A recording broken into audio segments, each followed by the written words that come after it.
Previously on Crowforest Reviews.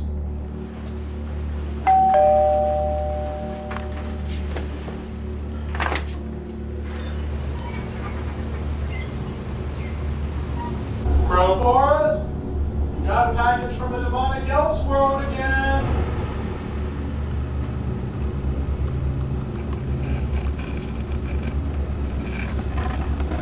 And now the conclusion.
I've never seen anything like it before.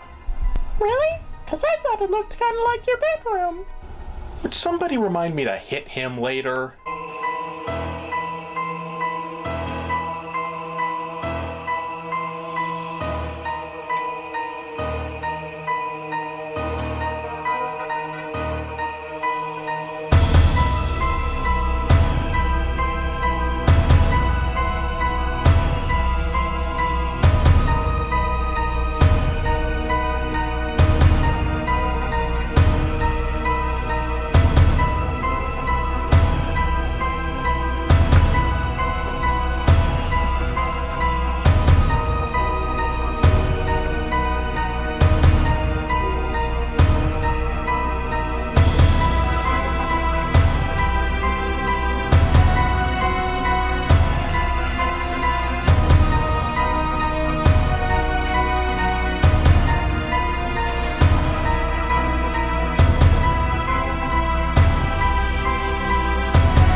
The detail is terrifying.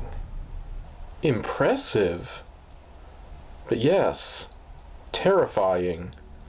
All the more terrifying because, however hard I try, even knowing where this came from, I find it impossible to think of this as anything other than impressive.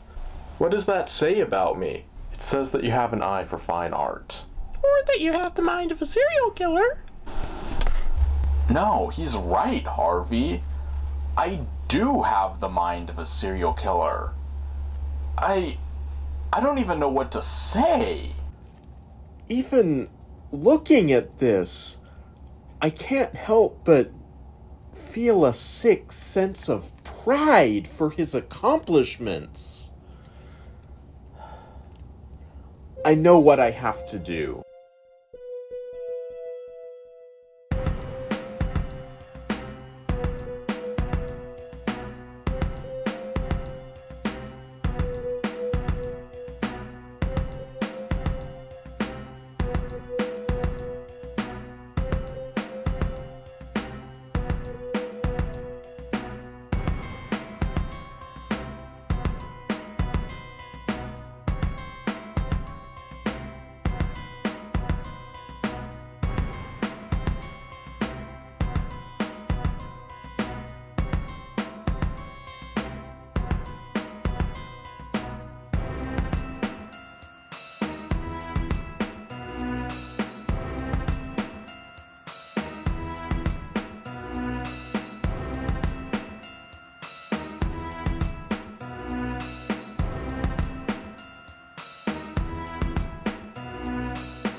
Do you still have my gun, Doc? All ready to go.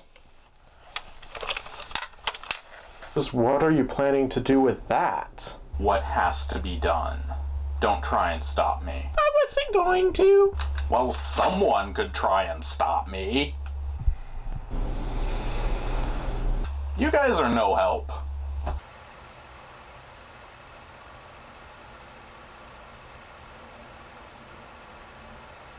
Did you have a chance to reconfigure my bullets, Doc? Yes, I did. Just don't get them mixed up. Who knows where you might end up? Excellent, thank you.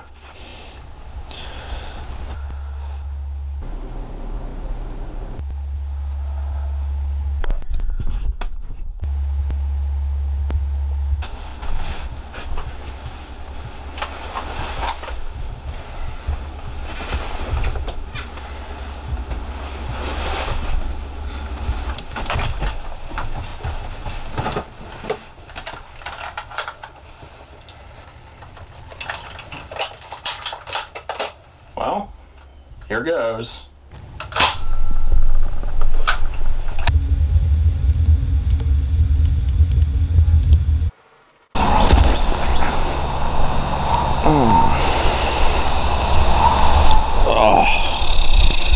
Got to remember to crouch before doing that.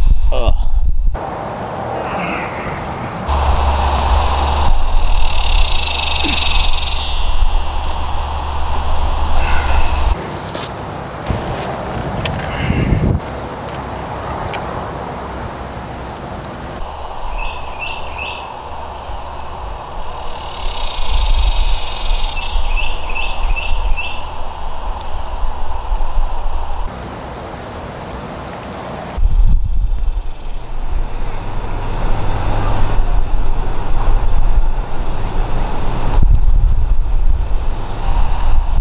Where am I supposed to go from here?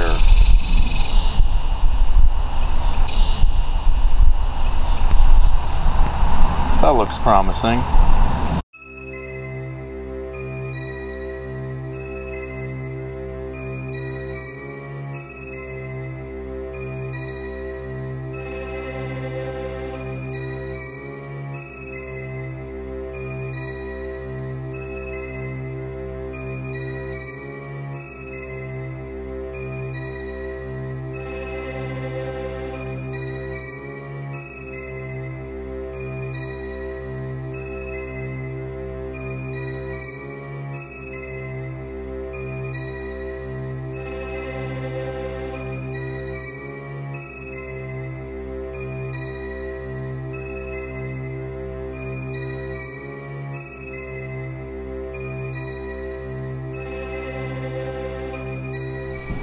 Well, I guess now is as good a time as ever to do a review.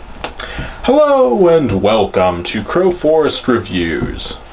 But wait a minute, how am I going to do a review while I'm walking down a corridor? Well, same way I'm talking to you right now, by talking to the mystical floating camera. This is Clue. So the movie starts out with a shot of a car driving towards a spooky house on the hill. When the driver gets out, he's revealed to be Tim Curry, the butler. And yes, I know his name is Wadsworth in this, but let's be real here. We all know he's playing Tim Curry. Everything all right, Mrs. Howe? Dinner will be ready at 7:30. Sounds like a pretty typical Tuesday to me. Everything all right, Mrs. Poe? Dinner will be ready at 7:30. Anyway, after that little exchange, the guests start arriving.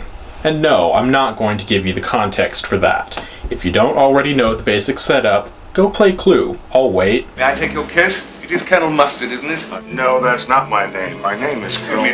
This guy really doesn't get the concept of role-playing. So we're introduced to all our main characters, and we get to know their stereotypes. Highly developed personalities. So anyway, Mr. Body finally shows up, but it turns out that he didn't actually invite any of the guests. What are they all doing here? Wait, what? Mr. Body didn't even invite them? This is quite possibly the least faithful adaptation of all time. I expected better from a movie based on a board game. Actually, this is a pretty clever change to make. It makes the story much more compelling. So with dinner over, they all adjourn to the study, which, to this movie's credit, looks exactly like the one in the game.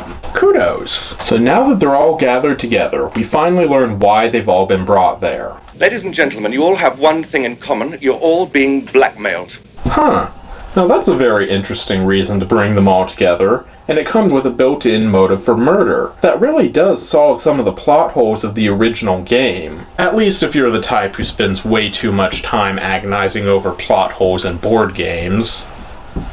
Which I am. So now we learn what they all did to get themselves blackmailed. It turns out that Mrs. White's crime is killing her husband after her husband threatened to kill her in public. You've been paying our friend the blackmailer ever since your husband died under, shall we say, mysterious circumstances. He had threatened to kill me in public. Wait, why would he kill her in public? There would be witnesses! I think she meant he threatened in public to kill her.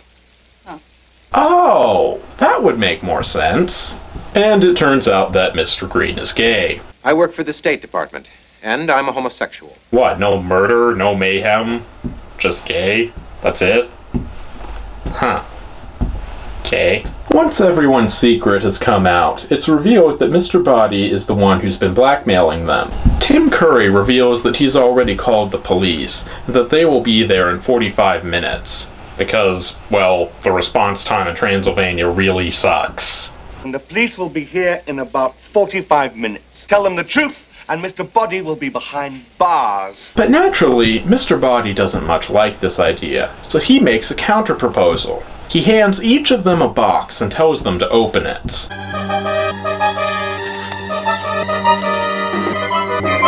If one of you kills Wadsworth now, no one but the 7 of us will ever know. And so, with everyone having received one of the iconic weapons of the game, the guests all decide to play a rather deadly version of Murder in the Dark. Now!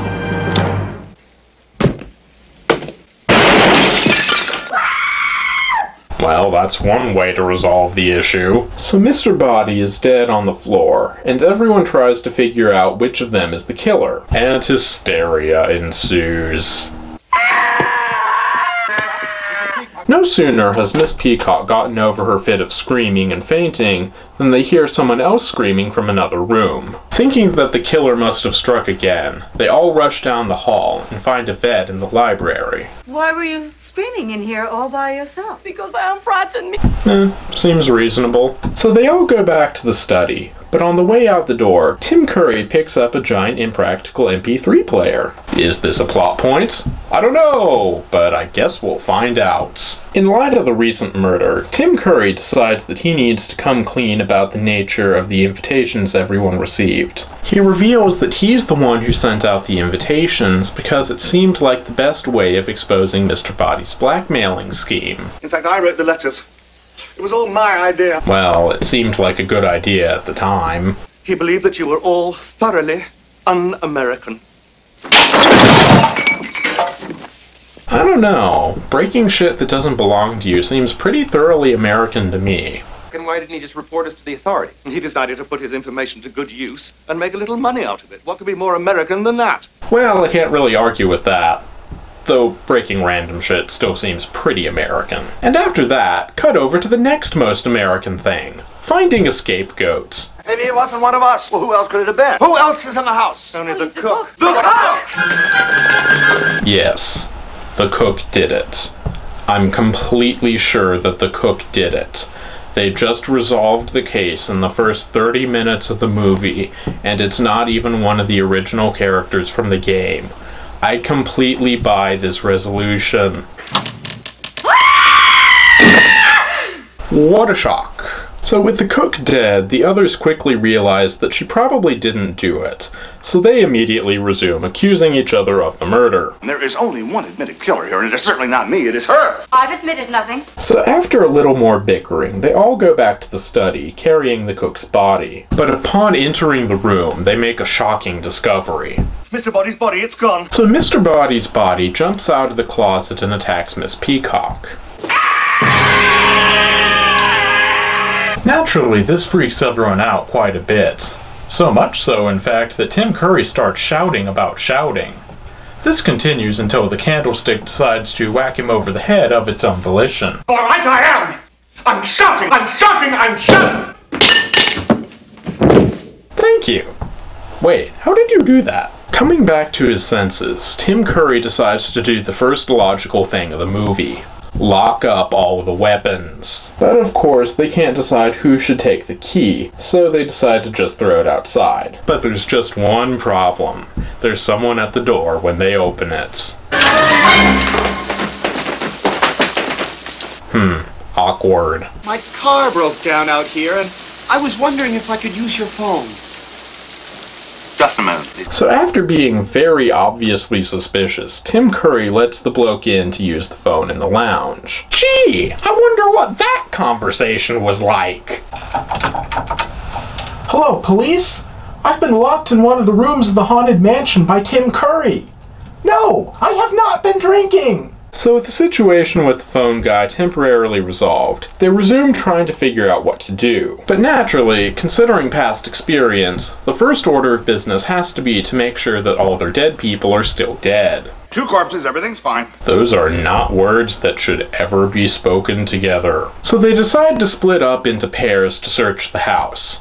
Wait, why? Sir, is there someone else, or isn't there? Yes or no? No. No, there is, or no, there isn't? Yes. So after they've sufficiently murdered the art of human speech, they split up to search for clues. So anyway, they all draw straws to see who's paired together.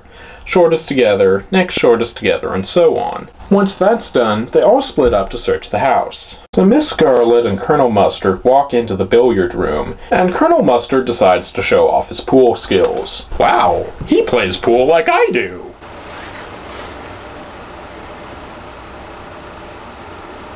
They hear something under the pool table, and they bend down to investigate. And... oh my god! Mr. Green and Yvette are under the pool table! How'd they get there? Oh, I see what you did there. So we continue to cut around the various groups as they search their various areas and scare each other. In the midst of all the searching, we cut over to a gloved hand destroying evidence in the fire. No! Not the big impractical MP3 player! And then the same gloved hand opens the weapons cabinet and proceeds to kill the phone guy with the wrench. Back with Colonel Mustard and Miss Scarlet, the former leans against a brick wall and ends up falling through a secret door. He decides that it must be a secret passage, which is kind of a quantum leap, but hey, maybe he played the game. Looks like a secret passage.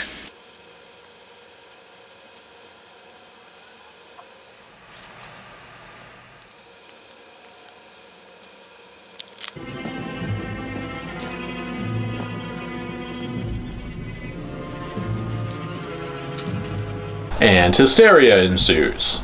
Again. And then a police officer comes to the door. Good evening, sir. Awkward.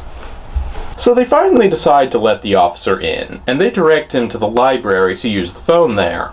and they lock him in. So they let him out again, and Mrs. Scarlet tasks Mr. Green with taking the officer on a guided and slightly abbreviated tour of the house. This, of course, is mostly just an excuse to title drop some of the classic rooms. You can show him the dining room, the kitchen, the ballroom. I'll show you the dining room, or the kitchen, or the ballroom. But of course, the officer wants to look in the rooms that Mr. Green has been intentionally avoiding. Isn't that just typical? People always want what they can't have. I don't think you should go in there. Why not? Because it's all too shocking. It's not all that shocking. Really? That's not shocking? Because last time I checked... Necrophilia is still illegal. Don't worry, there's nothing illegal about any of this. Wow. I knew the 80s were chill, but this is ridiculous. It's a free country, don't you know that? I didn't know it was that free. None of us did. So after that, Tim Curry locks the officer in the library. Again. Wait, why? That was probably the stupidest thing you could possibly have done. So they split up again and continue searching the house, leading to this jump scare.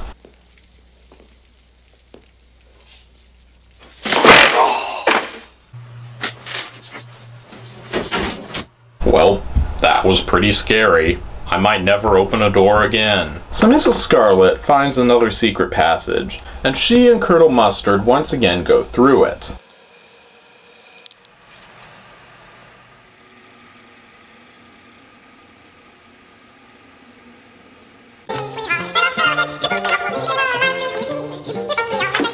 Let's try the ballroom again.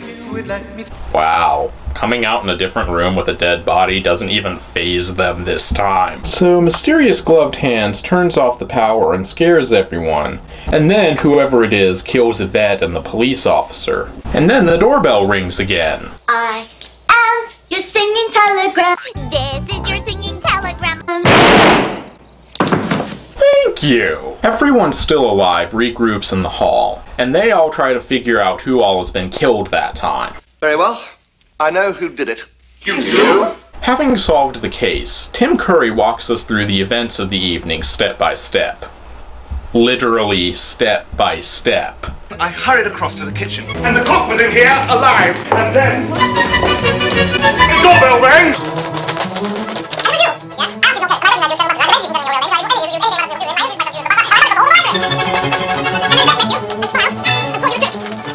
Is all that really necessary? Mr. Body, switch out the lights!